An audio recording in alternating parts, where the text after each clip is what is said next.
Hello, good morning every students. तो हम लोग इलेक्ट्रोकेमिस्ट्री का इंट्रोडक्शन क्लास एक देख रहे थे, जिसमें अब तक हम लोग पढ़े हैं इलेक्ट्रोकेमिस्ट्री क्या है। इसमें पढ़े इसके आधार पर केमिकल कंपाउंड्स को दो कैटेगरी में डिवाइड किया गया। इलेक्ट्रोलाइट होते हैं कुछ और कुछ नॉन इलेक्ट्रोलाइट होते हैं। जो नॉन इलेक्ट्रोलाइट्स होते हैं वे पिघली हुई अवस्था या जलीय घोल की अवस्था में विद्युत के कुचालक होते हैं।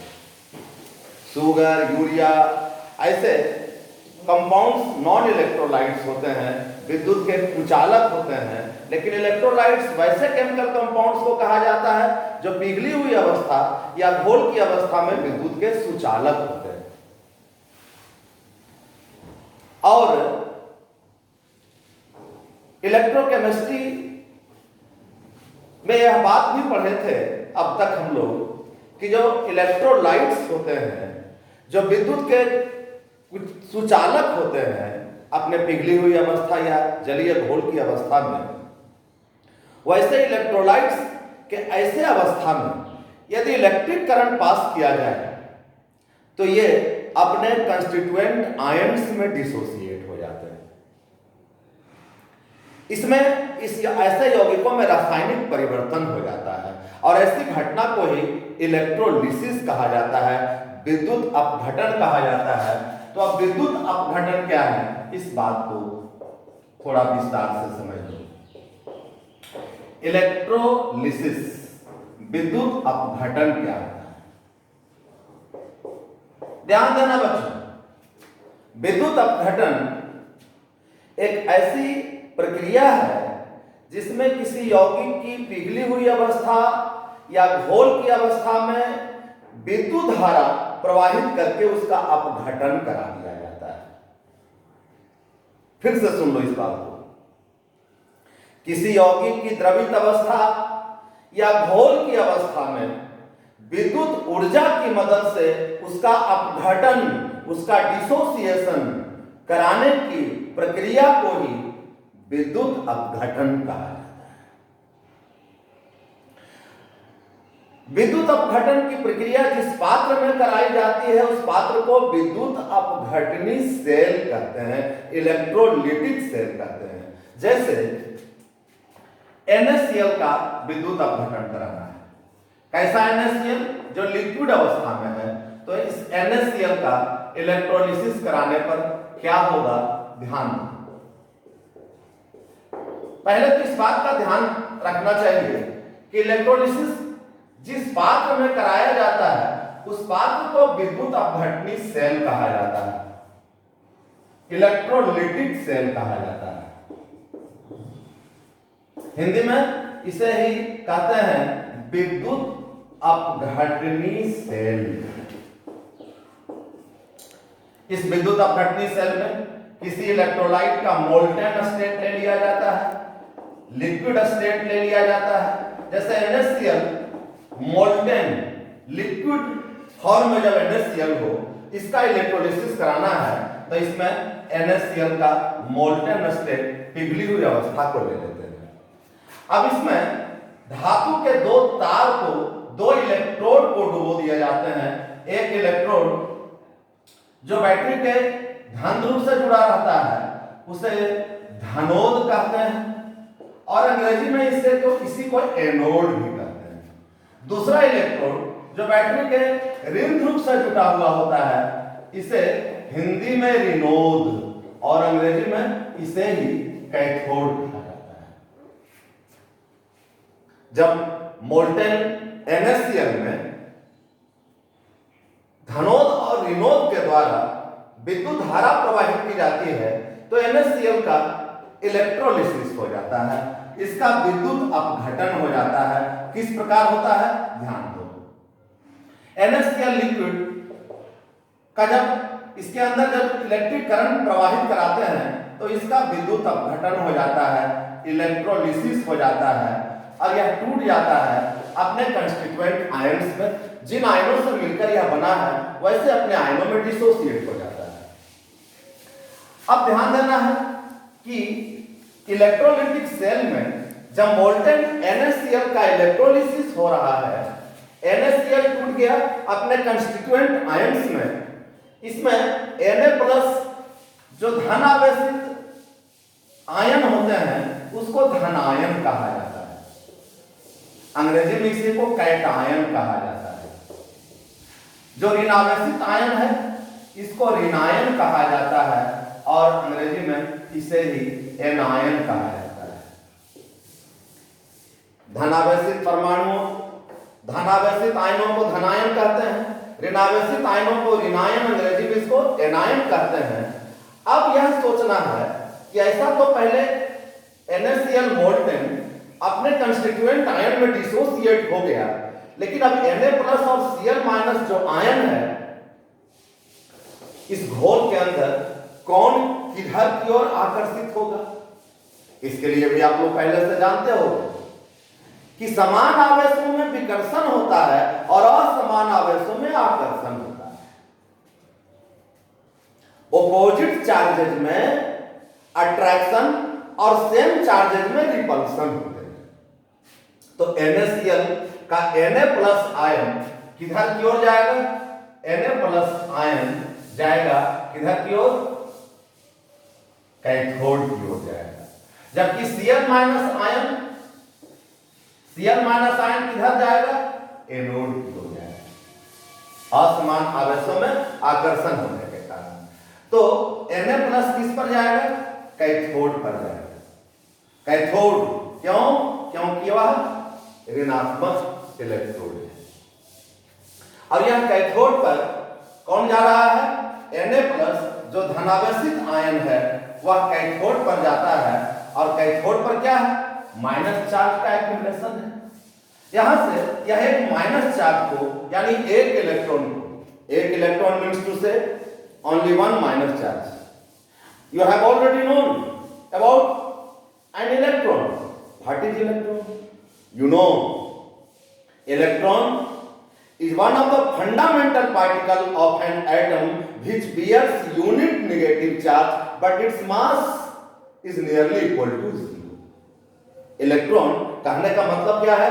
इस पर एक माइनस चार्ज होता है, इसका मास नियरली इक्वल टू 0 होता है।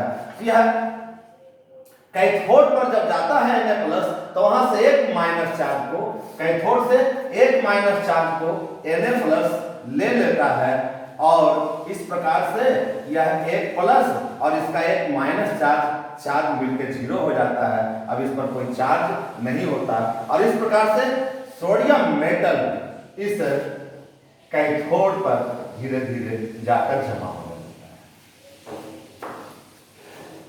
अब यहां पर एक बात और जानिए, जबकि यहां पर दूसरे इलेक्ट्रोड कौन है? एनोड। एनोड पर कौन जाएगा? Cl- जाएगा। असमान आवेशों में आकर्षण होता है। Cl- यहां पर यह पॉजिटिवली चार्ज प्लेट जिसको एनोड कहते हैं, जिसको धनोद कहते हैं, इस पर माइनस चार्ज है Cl पर।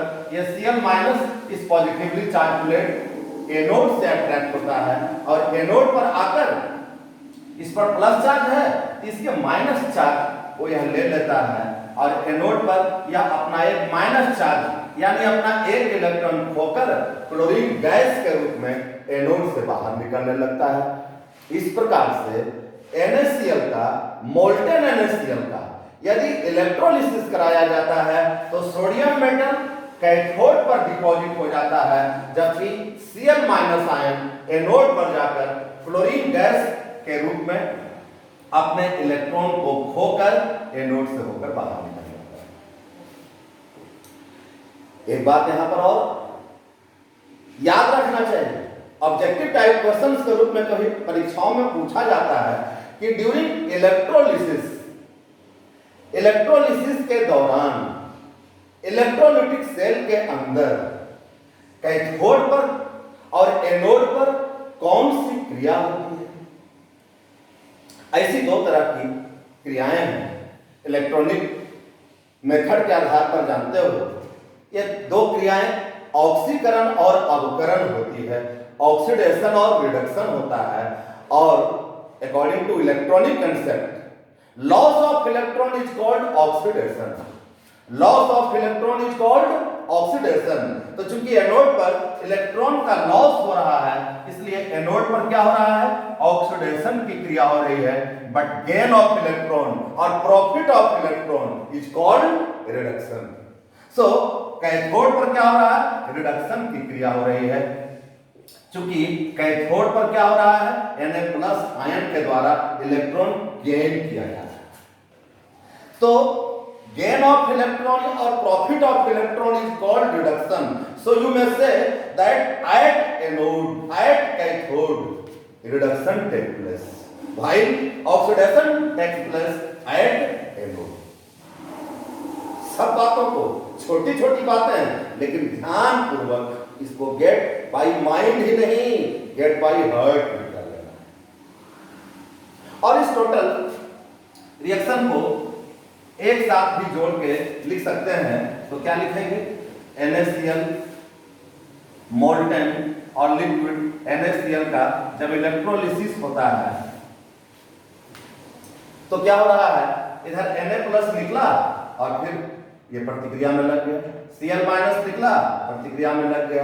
टोटल अब इसको जोड़ करके लिख दे, ओवरऑल रिएक्शन को इलेक्ट्रॉन निकल गया है। तो NaCl लिक्विड का इलेक्ट्रोलिसिस होने के बाद क्या प्राप्त हो रहा है, Na प्राप्त हो रहा है। Na किस पर प्राप्त हो रहा है, कैथोड पर प्राप्त हो रहा है। तो सोडियम मेटल कैथोड पर प्राप्त हो रहा है और क्लोरीन गैस किस पर मुक्त हो रहा है, एनोड पर मुक्त हो रहा है। Cl2 गैस किस पर मुक्त हो रहा है, एनोड पर मुक्त हो रहा है। तो यदि ऐसा परीक्षाओं में पूछा जाए कि NaCl का मोल्टेन NaCl का इलेक्ट्रोलिसिस होने पर कौन सा परिवर्तन होता है, तो आप कह सकते हैं कि मोल्टेन NaCl का जब इलेक्ट्रोलिसिस होता है तो सोडियम मेटल कैथोड पर डिपॉजिट होते हैं, जबकि क्लोरीन गैस एनोड से होकर बाहर निकल जाती है। And this is all about electrolysis of sodium chloride. एक बात और याद रख लेना चाहिए कि कैथोड पर रिडक्शन होता है और एनोड पर ऑक्सीडेशन होता है। कैथोड पर रिडक्शन होता है और एनोड पर ऑक्सीडेशन होता है, इस बात को याद रख लेना चाहिए। और ऐसे आप लोग इसको देख रहे हैं अकॉर्डिंग टू योर रिएक्शन। इसी तरह से और दूसरे पदार्थों का भी इलेक्ट्रोलिसिस कराया जा सकता है, लेकिन जो इलेक्ट्रोलाइट्स होते हैं उसी का इलेक्ट्रोलिसिस हो सकता है। दूसरा और एक एग्जांपल लेते हैं। यहां पर एक सवाल कभी परीक्षाओं में पूछा गया है, ध्यान दें, बोर्ड एग्जाम में ऐसा सवाल पूछा गया है कि एक मोल्टेन NaCl लिक्विड NaCl का इलेक्ट्रोलिसिस होने पर सोडियम मेटल कैथोड पर प्राप्त होता है, लेकिन aqueous solution of sodium chloride का इलेक्ट्रोलिसिस होने पर सोडियम मेटल प्राप्त नहीं होता, क्यों, एक्सप्लेन भाई। ऐसा शॉर्ट टाइप क्वेश्चन के रूप में परीक्षा में पूछा गया है। यह बात ध्यान देना चाहिए कि मोल्टेन NaCl का इलेक्ट्रोलिसिस होने पर सोडियम मेटल तो कैथोड पर जमा हो जाता है, लेकिन यदि NaCl एक्वस लिया जाए तो सोडियम मेटल कैथोड पर डिपॉजिट नहीं हो पाता, वहां दूसरा रासायनिक परिवर्तन हो जाता है। क्या होता है, कैसे होता है, ध्यान। और इसी तरह से दूसरा एग्जांपल अब हम लोग देखें एक इलेक्ट्रोलिसिस का, कि यदि सोडियम क्लोराइड मोल्टेन स्टेट में नहीं हो, यदि aqueous solution of sodium chloride हो, तो उसका इलेक्ट्रोलिसिस होने पर किस प्रकार का रासायनिक परिवर्तन होता है, ध्यान देना। मोल्टेन NaCl का इलेक्ट्रोलिसिस होने पर कैथोड पर सोडियम मेटल और एनोड पर क्लोरीन गैस मुक्त होती है, जबकि aqueous solution of sodium chloride का इलेक्ट्रोलिसिस होने पर कैथोड पर हाइड्रोजन गैस और एनोड पर ऑक्सीजन गैस मुक्त होती है। कैसे होता है, इस पर ध्यान।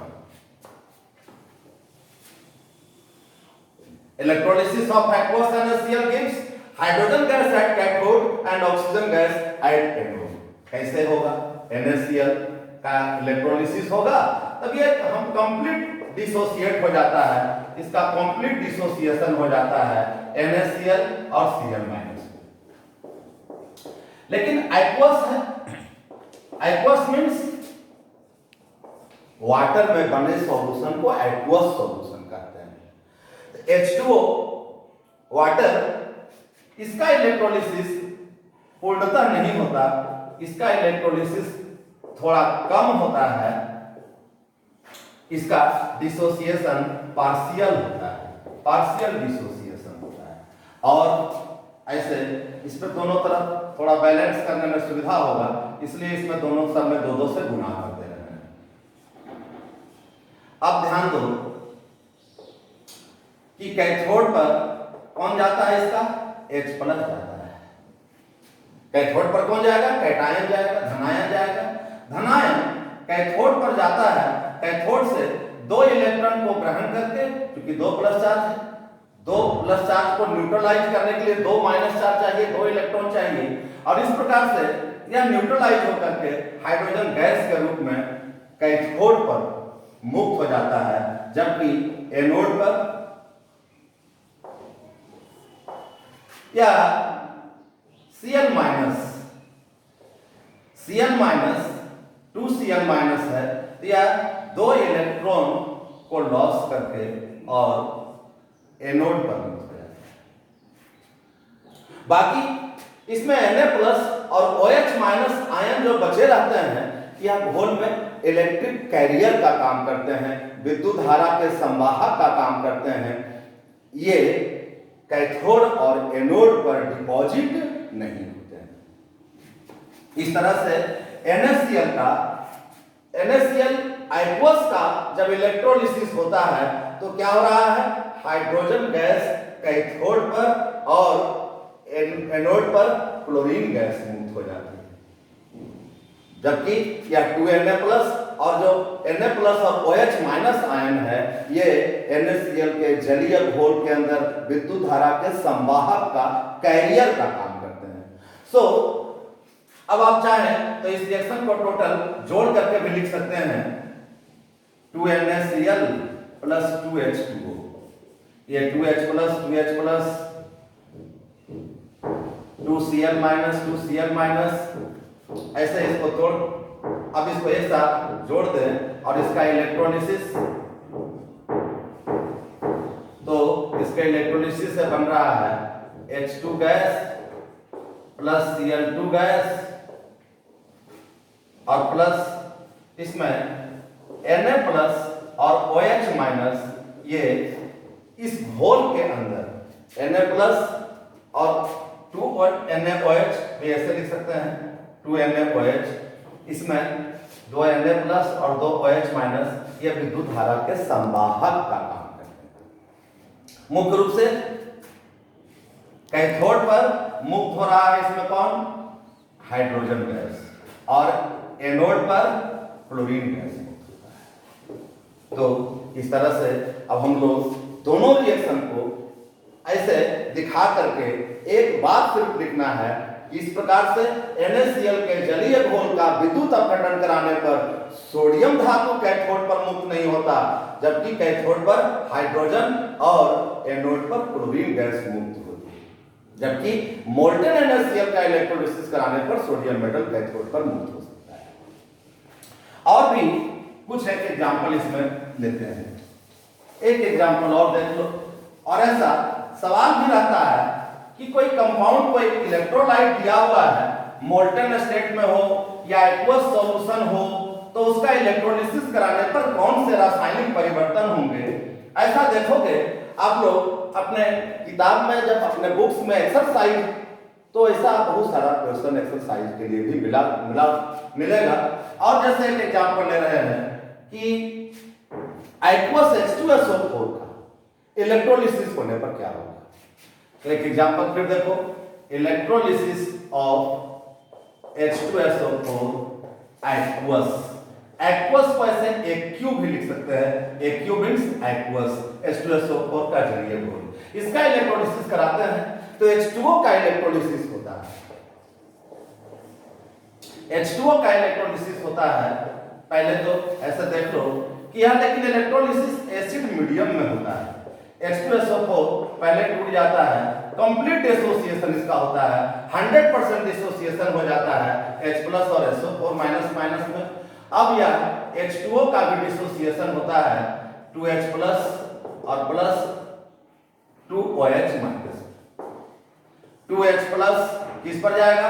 कैथोड पर जाएगा और कैथोड पर यह जाकर हाइड्रोजन गैस के रूप में मुक्त हो जाता है, जबकि 2OH माइनस किस पर? एनोड पर जाता है और यह H2O O2 प्लस 2 इलेक्ट्रॉन को लूज करके किस पर? कैथोड पर मुक्त हो, एनोड पर मुक्त हो जाता है, एट एनोड। टोटल इस होल में भी बाकी H2SO4 का जो डिसोसिएशन हुआ है यह कंप्लीट डिसोसिएशन हुआ है और इसमें यह विद्युत धारा के संवाहक का काम करते हैं।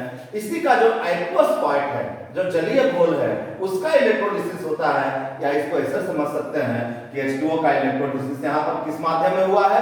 H प्लस एसिड मीडियम में हुआ है और इस तरह से इसका इलेक्ट्रोलिसिस होने पर कैथोड पर हाइड्रोजन गैस और एनोड पर ऑक्सीजन गैस। टोटल रिएक्शन को चाहो तो जोड़ के ऐसे भी लिख सकते हो 2H plus 2OH minus 2H2O किसके प्रेजेंस में? HCl H2SO4 के प्रेजेंस में, जो एसिड मीडियम है H2SO4 इसके प्रेजेंस में H plus means acid medium, और प्राप्त क्या हो रहा है? H2 gas plus H2O plus O2, क्योंकि इलेक्ट्रॉन इलेक्ट्रॉन भी कट गया है तो ये हाइड्रोजन गैस किस पर? कैथोड पर, और ऑक्सीजन गैस एनोड पर। यानी H2SO4 के जलीय घोल का इलेक्ट्रोलिसिस कराने पर कैथोड पर हाइड्रोजन गैस और एनोड पर ऑक्सीजन गैस मुक्त होती है। इस प्रकार से इलेक्ट्रोलिसिस क्या है? इलेक्ट्रोलिसिस कराने पर कैसे रासायनिक परिवर्तन होते हैं? कैथोड पर कैटायन और एनोड पर, कैथोड पर कैटायन और एनोड पर एनायन आकर डिपॉजिट होते हैं। इलेक्ट्रोलिसिस की प्रक्रिया में मुख्य रूप से इतना ध्यान देना चाहिए। अब इलेक्ट्रोलिसिस से संबंधित फैराडे नाम के वैज्ञानिक ने एक नियम दिया था जिसको कहते हैं फैराडे का विद्युत अपघटन नियम।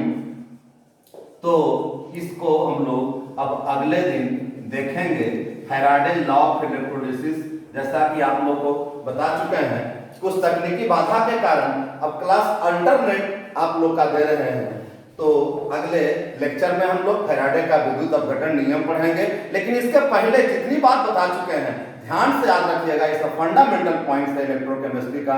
और तब तक फिर से आप लोगों की शुभकामना के साथ यही कहते हैं, घर पर रहिए, सुरक्षित रहिए और खूब मन लगाकर घर पर भी पढ़ाई करते रहिए। Thank you very much.